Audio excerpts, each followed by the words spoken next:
ጥያቄውን እንገልብጠው የእናንተን ኃይል ሊቀላቀል የማይችለው ኃይል ማን ነው ልትልን ትችላለህ? ኮይስ እኔ በጠየቁት እናንሳውና የአገር ጉዳይ ሁሉም አሳስቦኛል ብሎ ነው የሚናገረው። ትንሽም ትልቅም የሚባለው በሙሉ መንግስትም የአገሪቱን ጉዳይ ለማስተካከል ብልጽግና ማለት ነው ለማስተካከል እንዲህ ይሆንኩ ነው እንዲህ ይወጣሁ ነው እንዲህ እየተበደርኩ ነው እንዲህ ያደረኩ ነው ይላል።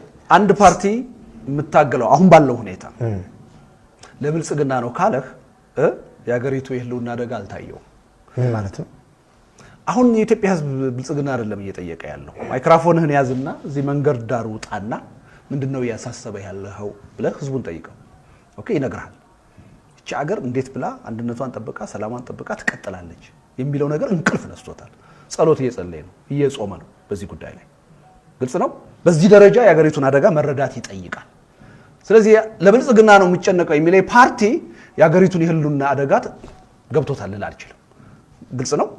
ብልጽግናው ሊያስጨንቀው ይችላል። ያ በኢኮኖሚ ለውጥ በሂደት የሚመጣ ነገር ነው አይደለም? ወይም ደግሞ አንድ ፓርቲ እንደ ኢዜማ አይነት ለማህበራዊ ፍትህ ነው የምታገለው ማህበራዊ ፍትህ ነው የሚያሳስበኝ ካለ ለኔ አሁን ኢትዮጵያ የገባችበት አደጋ ገብቶታል ልል አልችልም። እኛ እያልን ያለ ነው ምንድነው አገራችን መሰረታዊ የሆነ የህልውና ፈተና ውስጥ ነች። የመኖርና ያለመኖር ጥያቄ ውስጥ ነች።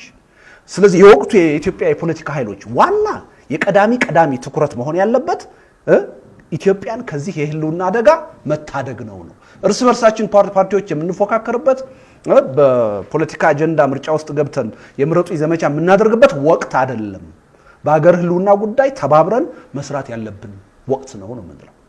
ግልጽ ነው። ገባኝ።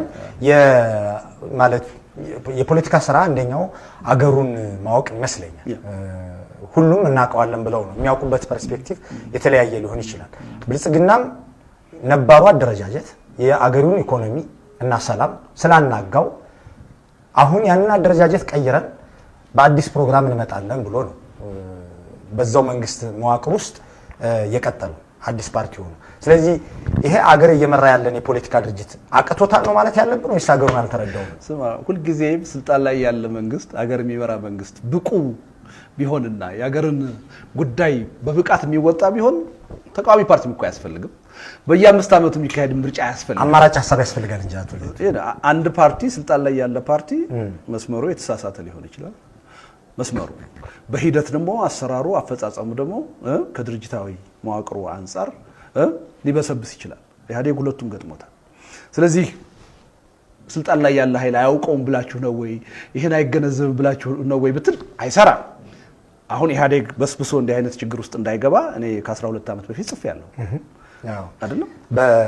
ወደ እንደዚህ አይነት ቀውስ ውስጥ ሊገባ እንደሚችል መክረናል እኮ። ስለዚህ ያኔ ቢያውቁ ኖሮ እና ይሄን ምክር ቢሰሙ ኖሮ ይወጡ ነበር እኮ። እሺ እንመለስበታለን ወደዚህኛው። ፓርቲያችሁ ይሁን እርሶ በግል አላቅም በተደጋጋሚ ከአማራ ብሔራዊ ንቅናቄ ሰዎች ጋር እየታዩ ነው። እርሶ የህብረ ብሔራዊ ፖለቲካ አቀንቃኝ ኖት።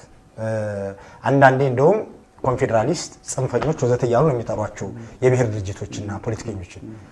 አብራችሁ ልትሰሩ ነው? ከኢዴፓ ጋር የሚመስል ነገር አላችሁ አብሮች ወይስ? ስማ አብሮ በመቀመጥ ጉዳይ አንድ ፎቶግራፍ አይተህ ይሆናል እንደዚህ ያልከው አንድ ሁለቴ ያየው ከነ አቶ ሌንጮ ለታ ጋራ ሜቢ በ15 በ20 ቀን አንድ ጊዜ እንገናኛለን። ኦኬ መቀሌ ሄጄ መሰብሰቤን ታውቃለህ። ከአፋር ድርጅቶች ጋራ እንገናኛለን፣ ከደቡብ ድርጅቶች ጋራ እንገናኛለን።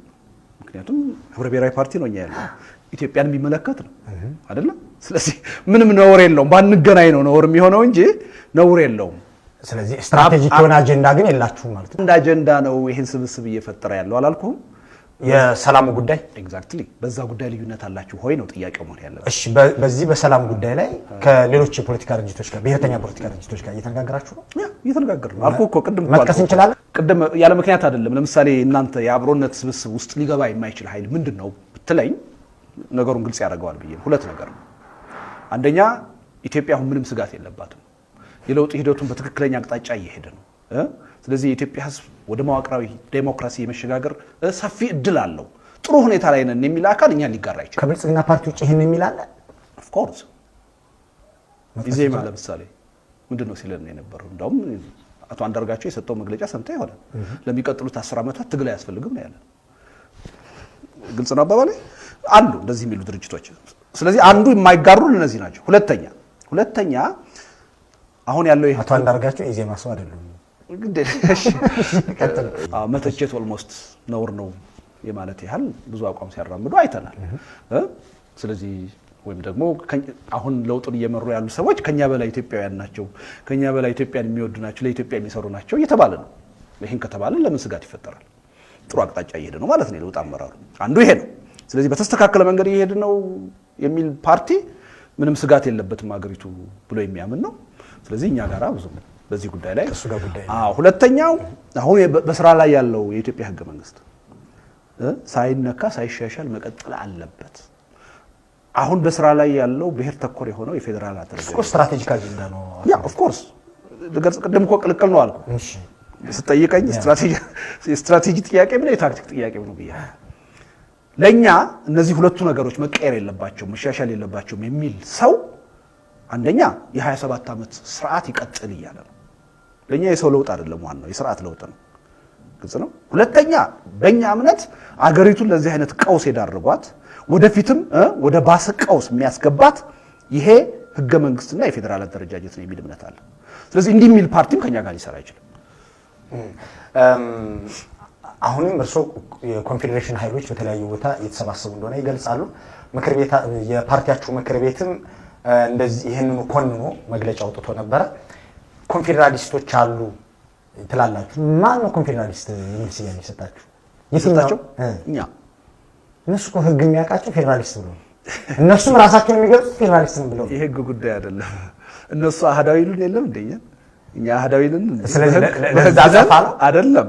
አይ የህግ ጥያቄ ስላነሳ ነው። የህግ ጥያቄ አይደለም፣ ይሄ የፖለቲካ ጉዳይ ነው። ቆይ ጥያቄ አቶ ልደት እርሶም ሆኑ ፓርቲያችሁ በተደጋጋሚ በስሙ ነው ድርጅቶች አሁን መጠየቅ ያለብን እማቀው እንደዛ ነው። አሁን መጠየቅ ያለብን የስም ጉዳይ ሊጠራ በሚገባበት ፌዴራሊስት ነኝ ካለ ኖ ኮንፌዴራሊስት ነኝ ሊባል አይችልም። ለምሳሌ እኔ ያየ ሰው ነኝ ያልኩ ልደቱን ተብዬ ክርክር ይችላል። ያየ ሰው ነጥቡን ያዝልኝ። መጠየቅ ያለብኝ እኔ ፌዴራሊስት ነኝ እያለ ነው፣ አንተ ግን ኮንፌዴራሊስት ነህ እያልከው ነው። በምን ምክንያት ነው እንዲህ የምትለው ብለህ ጠይቀኸኝ ሐሳብ ካጠረኝ አዎ እሺ ቀጥታ። ስለዚህ መጠየቅ እነሱም መጠየቅ ያለባቸው አሃዳዊ ናቸው ትላላችሁ፣ በምን ምክንያት ነው ዘርዝሩ አስቀምጡ ይባሉ። ኢዴፓ አሃዳዊ ተብሎ ያውቃል? ኦፍ ኮርስ እንደዛ ነው ብንባል እናንተ እነሱ ያላችሁበትን ያብራሩልኝ። ጠየቅ ይሄ የሰጠሁን ጥያቄ ጠየቅኝ። ጥያቄ ያወጣው ነው።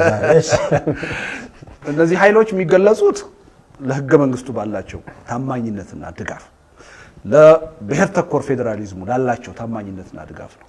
ለኛ እነዚህ ሁለት ነገሮች በኮንፌዴሬሽን አደረጃጀት የሚገለጹ እንጂ በፌደራል አደረጃጀት የሚገለጹ አይደሉም። ህገ መንግስቱን ለምሳሌ እንውሰድ። ህገ መንግስቱ አንድ ኢትዮጵያ የምትባል አገር ቀዳሚ ሀገር ማለት ነው ኖራ የውስጥ ችግሯን ለመፍታት ብላ አዳፕት ያደረገችው የፌደራል አደረጃጀት እንደሆነ አድርጎ አይደለም ህገ መንግስቱ ላይ ያስቀመጠው። 87 ዓመተ ምህረት ብሔር ብሔረሰቦች የሚባሉ ቡድኖች አዲስ አበባ ላይ ተገናኝተው ተመካክረው ከስልጣናቸው ቆንጥረው ነው የኢትዮጵያን መንግስት ያቋቋሙት። ይሄ የኮንፌዴሬሽን አደረጃጀት ነው። በየትኛው አገላለጻቱ ወደት በፌዴሬሽን አደረጃጀት አንድ ወጥ የሆነ ሉዓላዊነት ያለው ሀገር ኮንፌዴሬሽን ከውጭ ግንኙነት እስከ ከረንሲ አጠቃቀም የተለያየ ፎርሙላ ያለው ነው። በኢትዮጵያ ውስጥ ለፌደራሉ መንግስት ተዘርዝሮ የተሰጠ ስልጣን አለ በህገ መንግስቱ። ለክልሎች የተሰጠ ስልጣን አለ። እንደገና ለፌደራሉ መንግስት ያልተሰጠ ለክልሎች ተሰጥቷል ይላል ህገ መንግስቱ። ይሄንን ክልሎች የበለጠ ጠንክረው ያቋቋሙትን የፌደራሉ መንግስት ለማጠንከር የሚሰሩበትን መንገድ እንዴት ነው ኮንፌዴሬሽን የምንለው? መለስከው ራስህ ጥያቄው። ያቋቋሙትን የፌደራል መንግስት አልከኝ። ስለዚህ በፌዴሬሽን ክልሎች ፌደራል መንግስትን አያቋቋሙ። በፌዴሬሽን ፌደራል መንግስት ክልሎችን ነው የሚያቋቋመው።